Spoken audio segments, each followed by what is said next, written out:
Oi, sexto ano, nós vamos apresentar hoje, no componente de História, os hebreus e a sua crença. Para a gente conhecer sobre a história dos hebreus, a gente primeiro vai localizar eles no mapa. Os hebreus eram um povo que vivia na região da Galileia, Samaria, Decápolis e Gaulantilda. Essas cidades elas ficavam localizadas na região que a gente conhece hoje como Palestina e Israel, que fica no continente asiático. A história dos hebreus vai estar contida assim explicitamente dentro da Bíblia, nos livros que a gente compreende como Gênesis, Levíticos, Deuteronômio e Números. Esses livros foram denominados como Pentateuco. Nos relatos desse livro, eles vão informar que os hebreus eles é de origem semita. Quem era semita? Era da descendência de Sem, que era filho de Noé, que eles começaram a sua formação ali diante do rio Jordão. A maioria dos hebreus, eles eram pastores, criadores de ovelhas, e eles acreditavam em apenas um Deus, daí vem o nome monoteísmo. Os hebreus também, eles vão ter uma história muito extensa, não só na Bíblia, mas também dentro da história mesmo, porque eles foram aprisionados por vários povos, inclusive pelos egípcios. Como toda sociedade, os hebreus também tentaram se organizar politicamente. Aí a gente vai conhecer alguns dos períodos nessa tentativa de organização, tanto política como social. O primeiro período é denominado como patriarcas. Por quê? Porque é a partir de Abraão que veio essa ideia, que ele era o pai de Israel, o pai de multidões, e Deus havia dado para ele uma responsabilidade de guiar e cuidar do povo. Após algum período com a morte de Abraão, sucederam outros pais, que eram líderes, e chegou o período de Moisés. Moisés ele foi responsável de libertar o povo para o Egito e levá-lo à Terra Prometida. Só que nesse processo da travessia até a Terra Prometida, há uma tentativa de formação do Estado hebreu. Aí nessa tentativa, os historiadores têm três teorias, que seria a teoria da ocupação pacífica, que é a concepção de que quase não houve conflitos com o retorno dos hebreus a Canaã, a teoria da revolta, que segundo essa linha não houve o êxodo hebreu, antes os camponeses teriam assimilado novas ideias e revoltados com os cananeus superaram a fase da religião politeísta. E a última dessa concepção, dessa teoria, seria a teoria da evolução pacífica, que é a hipótese que a unificação entre cananeus e hebreus não aconteceu de forma rápida, devido a algumas diferenças religiosas, que foi acontecendo com o passar do tempo. Após esse período dos patriarcados, a gente vai conhecer o governo dos juízes, Um dos juízes mais conhecidos é Sansão. Sansão era conhecido pela sua força, mas por alguma oportuna situação do destino, ele trai a confiança de Deus, negando os 3 votos que ele havia feito, e o principal e mais conhecido é que ele não poderia cortar o cabelo, e assim, ao cortar o cabelo, ele é morto, pelos fenícios, mas mesmo assim eles conseguem ganhar aquela guerra que estava acontecendo, e novamente Israel passa por uma nova transição. Aí as pessoas, a população de Israel começa a solicitar um rei. Aí surge o primeiro rei, que é Saul. Com a morte de Saul entra Davi e Salomão, que a gente vai falar um pouco sobre eles agora. Com o mau governo de Saul, Davi é consagrado como um rei.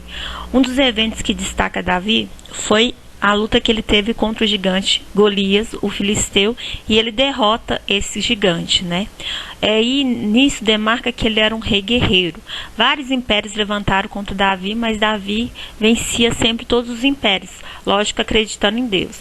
Uma das passagens mais conhecidas na Bíblia é que fala que ele era um homem segundo o coração de Deus, porque tudo que ele fazia, ele pedia a opinião de Deus, para poder estar na frente das suas batalhas. Após a morte de Davi, quem assume o reino é Salomão. Salomão já é conhecido pela sua sabedoria.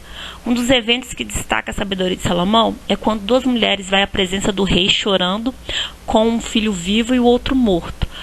Cada mulher discute falando que o filho que é vivo é delas. Por quê? Porque elas dividiam o mesmo quarto. Então Salomão decide dividir a criança em 2 e dá para cada uma das mães que estavam ali reivindicando o seu direito. Uma das mães, ela pede que Salomão deixe o filho com a outra porque ela preferia ver que outra assumisse a responsabilidade de criar o filho do que vê-lo morto. Então Salomão detecta aí a verdadeira mãe, porque só a mãe de verdade deixaria que outra cuidasse do seu filho ao ponto de vê-lo morto. Outro evento que é bastante significativo dentro do reinado de Salomão é a construção do seu templo, o Templo de Salomão, que é um dos templos mais conhecidos não só em Israel, mas mundialmente. Tanto que aqui em São Paulo, no Brasil, a Igreja Universal tenta fazer essa réplica desse Salomão, de tão grandioso que essas feitorias que foi dentro do governo dele. Mas aí Salomão morre e outros eventos começam a se suceder após a morte dele, que a gente vai ver agora. Após a morte de Salomão, seus filhos Jeroboão I e Roboão entram em conflito. Nesse conflito, para poder ver quem liderava Israel, há uma divisão de territórios. Aí a gente vai conhecer que no território norte, Jeroboão, ele consegue o apoio das 10 tribos, dando início aí ao chamado de Reino de Israel. E durante esse período, a capital que ficou fixada nesse Reino de Israel era Samaria. Aí foi nesse período mesmo que começou a ter essas rivalidades entre Samaria e Judá. Já no Reino do Sul, que foi governado por Roboão, foi chamado de Judá e tinha sua capital em Jerusalém. Após um determinado período que houve essas rivalidades, houve domínio, investidas de alguns outros reinos, como os fenícios que invadiram e destruíram o Reino do Norte, Israel, e após um período mais ou menos em 596 a.C., Judá é devastada e conquistada pelos babilônicos. Aí começa aí o período que foi chamado de cativeiro dos babilônicos. Aí após um determinado período, os babilônicos também são derrotados por outros povos e Israel é dominado por esses povos, como os romanos.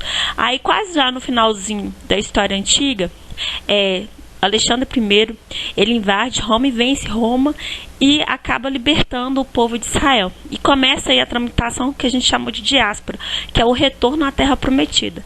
Mas até esse presente momento, eles não vão conseguir se estabelecer numa Terra Prometida, porque Israel sempre vai estar sendo cativo, sendo levado como prisioneiro de algum reino. A gente vai ver mesmo a instituição do Estado de Israel só na década de 1957, quando eles recebem o apoio dos Estados Unidos e conseguem sim fundamentar uma nação que é chamada hoje de Israel.